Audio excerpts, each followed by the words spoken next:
7 de la mañana con 43 minutos. Hablamos de economía, hablamos de crecimiento, de proyecciones de inflación, de empleo. David Bravo, economista y director del Centro UC de Encuestas y Estudios Longitudinales, es nuestro invitado de esta mañana. Hola David, gusto de saludarte. Muy buenos días, Ramón. David, partamos por una de las cosas que está en todos los titulares, luego abarcamos en el tiempo que tengamos, ojalá los mayores tópicos posibles, pero el dólar, muchos lo están observando en este instante y se vuelve noticioso por una cuestión de una barrera psicológica, ¿no es verdad? Si sobrepasa o no sobrepasa los 1.000 pesos, si llega, roza o no ese guarismo, pero más allá de eso que es llamativo, el problema de fondo que explica esta alta volatilidad, ¿cuál es, David? Mira, hemos estado frente a dos elementos que están influyendo. Uno se ha mencionado, ¿cierto? Es el que nosotros estamos en este proceso de ajuste en la política monetaria por el Banco Central. Estamos en este proceso de reducción de tasas, ¿cierto? Recientemente el Banco Central hizo su última reducción y se espera, ¿cierto?, que vamos a converger con una reducción adicional durante el 2024 para que la tasa de inflación converja. Y eso está ocurriendo y si tú miras, por ejemplo, Estados Unidos, ¿cierto?, más bien se ha pausado esa reducción de tasas también equivalente. Entonces hay un fenómeno ahí de que la diferencial de tasas entre Estados Unidos y Chile, por ejemplo, para ponerlo en términos simples, ¿cierto? Básicamente lo que genera esa brecha, digamos, de tasa que de alguna manera se empieza a ampliar, ¿no? En la medida que Chile está reduciendo, Estados Unidos está pausando esa reducción por unos meses, hace, bueno, mucho más atractivo invertir, sacar dólares, ponerlos afuera, y eso está afectando el precio del dólar sumado a la situación internacional, a la debilidad que hemos estado viendo también en el caso de China, que afecta a Chile en el caso del cobre, ¿no? Y que afecta el precio del cobre. Entonces hemos tenido presiones por varios lados para básicamente disminuir la oferta de dólares aquí en el país, y eso hace que el precio del dólar, ¿cierto?, que es el tipo de cambio que vemos, esté aumentando.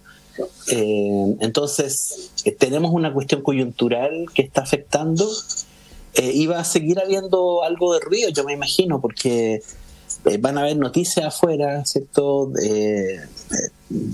Digamos, vamos a estar mirando qué es lo que pasa con el IPC en Estados Unidos, otras noticias, digamos, de crecimiento en Europa que vamos a tener en la semana. Todo eso de alguna manera va a meter un poco de ruido también.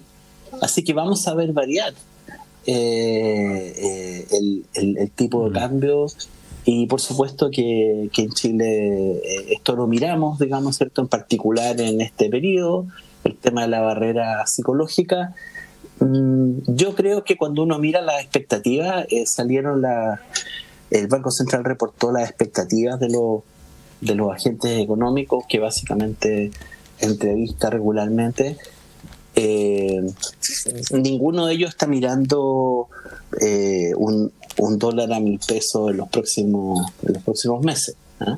Yeah. Entonces hay algo de ruido coyuntural, digamos, dentro de lo que estamos viendo, pero va a haber que estar mirando esto con detención. Esto en el movimiento coyuntural, ¿cierto? Porque básicamente tal vez la mirada, yo creo, más interesante está en ver ya los temas más estructurales de Chile, ¿cierto? Que es lo que debería preocuparnos en este minuto, yo creo. Ya, antes de ir a eso, de todas maneras, dado esa coyuntura, lo que pareciera ocurrir no son buenas noticias en ese sentido, como para estabilizar un poco este tema, debido a que nosotros estamos todavía con una política de baja de tasa. O sea, de hecho, el tema de la inflación y las proyecciones que hay para el próximo mes, incluso el mes de marzo, están siendo un poquito más al alza.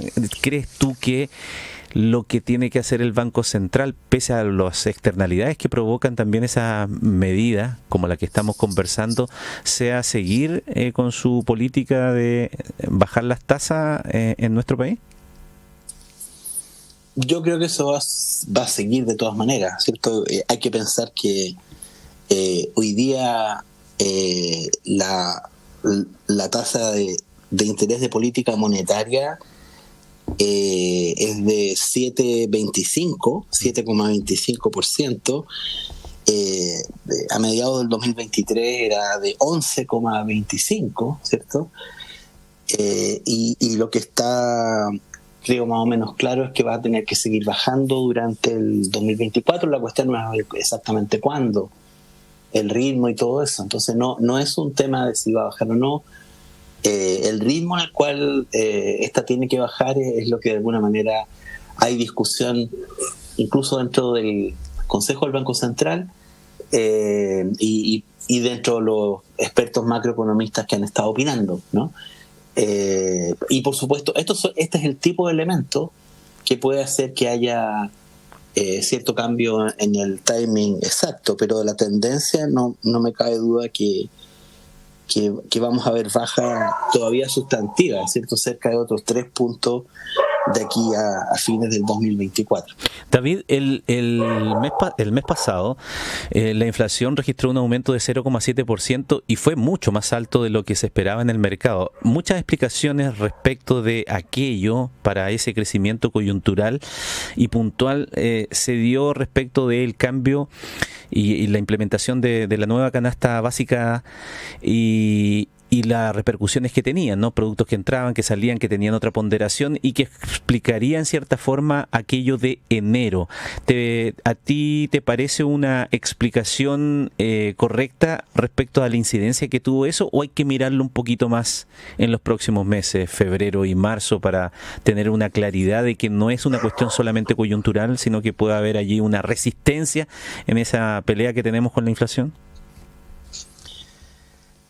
Mira, hay que mirar, como ha señalado bien el Ministerio de Hacienda, el INE, hay que mirar que aquí estamos con una nueva canasta, ¿cierto? Una nueva canasta que es lo que ocurre cada 5 años. Se van actualizando los bienes de la canasta y eso es algo muy natural porque los bienes que consumimos hoy día, ¿cierto?, son distintos a los que en promedio se consumían hace 5 años atrás, hace 10 años atrás, y por lo tanto hay que reflejar eso para que no se desactualice el IPC. Y entonces por eso es que hay que mirar bien la canasta nueva y cómo funciona. Me da la impresión de que en función de esa información no me he metido de manera directa en hacer estos cálculos, digamos, pero pareciera ser que efectivamente la canasta nueva trae información relevante, y si esa información es relevante es la que tiene que considerar el Banco Central. Vamos a ver también cuánto de esta información el Banco Central en sus discusiones empieza a incorporar. Y también coincido con esto de que no hay que sobre reaccionar con cifras puntuales, ¿no? Entonces tenemos que mirar un par de puntos con la nueva canasta y ver si es que en verdad esto cambia o no cambia la discusión que tenemos. Yo tiendo a pensar que más bien lo que esto está mostrando es en la nueva canasta una tendencia menos fuerte de crecimiento. El dato puntual, digamos, que conocimos no es algo que debería preocuparnos. Uh-huh. Ahora, David, cuando tú hablas de las cuestiones estructurales que tenemos que abordar, ¿a qué apuntas esencialmente en nuestra economía que claramente tiene un problema con el crecimiento? Y todos sabemos que, bueno, si no hay crecimiento, consecuentemente hay una serie de otros factores que se desarrollan, como por ejemplo generación de empleo, que es el tema que hemos conversado otras veces, tantas veces contigo, y que sigue estando muy al debe. Hoy día estaba viendo aquí un dato más que sale al mercado a través de la publicación de Pulso, que dice que los despidos por necesidades de la empresa subieron el año pasado 11,5%, bordeando las 460.000 personas.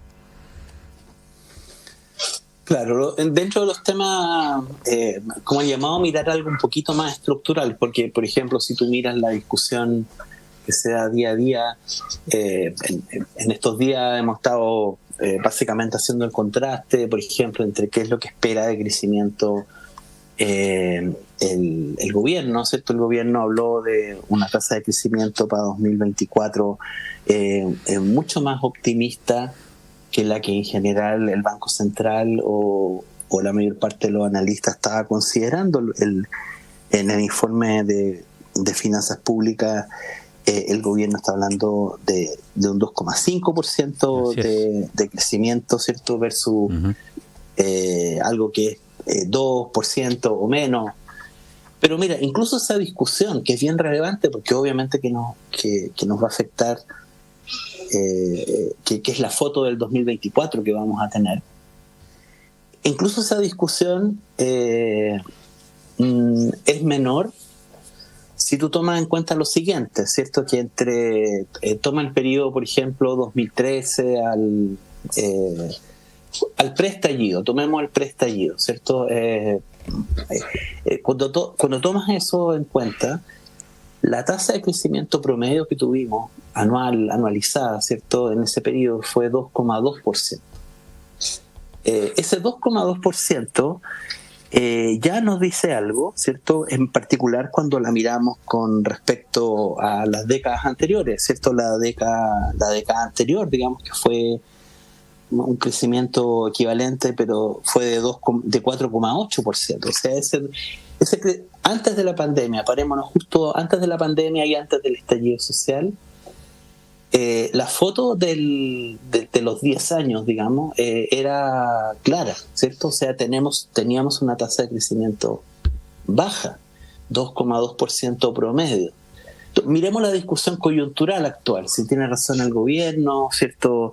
El gobierno dice, no, nosotros estamos apuntando a un 2,5%, si más bien tomamos lo que es la proyección del Banco Central o de los analistas, está más cerca de 2%, incluso un poco menos para el 2024, pero aún en el escenario más optimista, si se diera lo que el gobierno plantea, ¿cierto? Seguimos hablando de tasas de crecimiento que son bajas, digamos, ¿cierto? Y para el 2025 estamos más o menos en el mismo orden. De hecho, si nosotros tomáramos la tendencia que teníamos hasta el estallido social, ese 2,2%, y lo proyectáramos ahora hasta el 2023, hasta diciembre de 2023, ¿cierto? Y tiramos esa línea imaginaria, lo comparamos con el Producto Bruto que tenemos hoy día, aún estamos 1% por debajo de esa línea imaginaria, ¿no? O sea, efectivamente, el tema de fondo, de alguna manera, es cómo recuperamos esos más de 2 puntos de diferencia de crecimiento, ¿cierto?, que tuvimos en las décadas previas, que nos permitieron tener un mercado laboral más fuerte, que nos permitieron generar, digamos, dinamismo. Esa es la discusión, y no es la discusión que estamos teniendo, ¿cierto? La discusión que estamos teniendo es muy coyuntural, tiene mucho que ver con que si va a ser 2,2, si va a ser 2%, si va a ser 1,7%, ¿cierto? O sea, básicamente cuán anémico va a ser el crecimiento que vamos a tener en 2024. No estamos hablando de cuán vigoroso, sino que va a ser más anémico o menos anémico, ¿cierto? Y que tiene como contrapartida de eso, esa anemia, ¿cierto? Tiene como contrapartida la parte real, digamos, que es lo que le llega a las personas y que hemos vivido, que tiene que ver con esta todavía situación de emergencia que tenemos en el mercado laboral, que estamos por debajo de la situación prepandemia, 262.000 empleos. Esa es la forma como nos llega a nosotros esta discusión más estructural. Chile está básicamente en una situación que no solía estar, ¿cierto?, en términos del ranking de países latinoamericanos, crecimiento, incluso la situación del mercado laboral.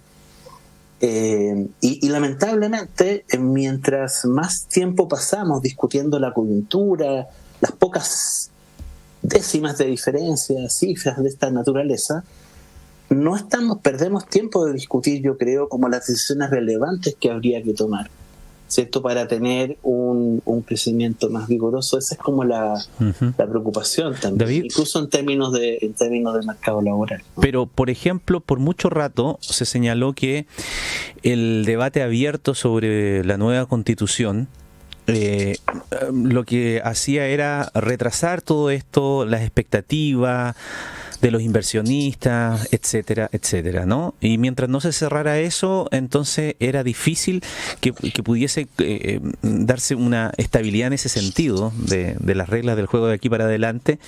Ya, ahora ese tema está... No digo que esté cerrado el tema del cambio constitucional, porque sí que es un tema abierto, pero me refiero al proceso como tal, o sea, de tener convenciones o de reformarla totalmente. Eso, por lo menos, en el horizonte cercano está cerrado. ¿Eso no ayuda, acaso, para despejar esa que era como la gran razón que se daba en algún instante? Claro, te lo resumí en la discusión sobre el crecimiento, ¿cierto?, que teníamos. Nosotros teníamos un conjunto de problemas en la economía y en la sociedad antes del estallido social. Luego sabemos que vino el estallido, vino la pandemia, ¿no? Pero teníamos un conjunto de problemas. Y uno de esos problemas de fondo estructurales, ¿cierto?, tenía que ver con el bajo crecimiento, ¿no? Y te decía, 2,2% estábamos creciendo justo hasta antes del estallido, como en términos anuales en los 10 años anteriores. Pero teníamos problemas de desigualdad, ¿no? Teníamos también problemas de pobreza que habían estado, por cierto, mejorando en el tiempo, pero sí problemas de desigualdad teníamos, que de alguna manera se mencionó durante el estallido, que fue uno de los temas que efectivamente gatilló esta situación. ¿Dónde nos encontramos hoy día? Bueno, tuvimos el estallido, además vino la pandemia, los problemas previos se agudizaron, ¿no? Tenemos hoy día más desigualdad que la que teníamos antes del estallido social, mucha más desigualdad. Los indicadores de desigualdad crecieron muy fuerte durante la pandemia, pero se acotó ese empeoramiento de la distribución, pero sigue siendo incluso más alta que lo que teníamos antes del estallido social. ¿Y qué pasó con el crecimiento? Bueno, todavía no recuperamos siquiera esa tendencia del 2,2% que teníamos antes del estallido. O sea, los problemas se acentuaron.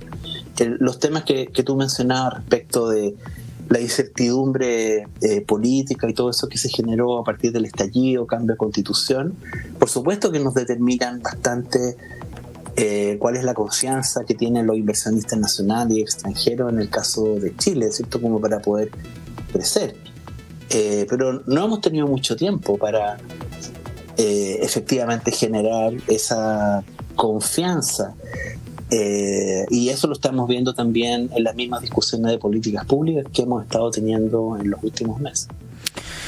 Muy bien, la conversación con David Bravo, economista y director del Centro UC de Encuestas y Estudios Longitudinales, aquí en Mesa Central. Que tengas un buen día, David. Muchísimas gracias. Gracias a ti, Ramón. Escuchar para entender.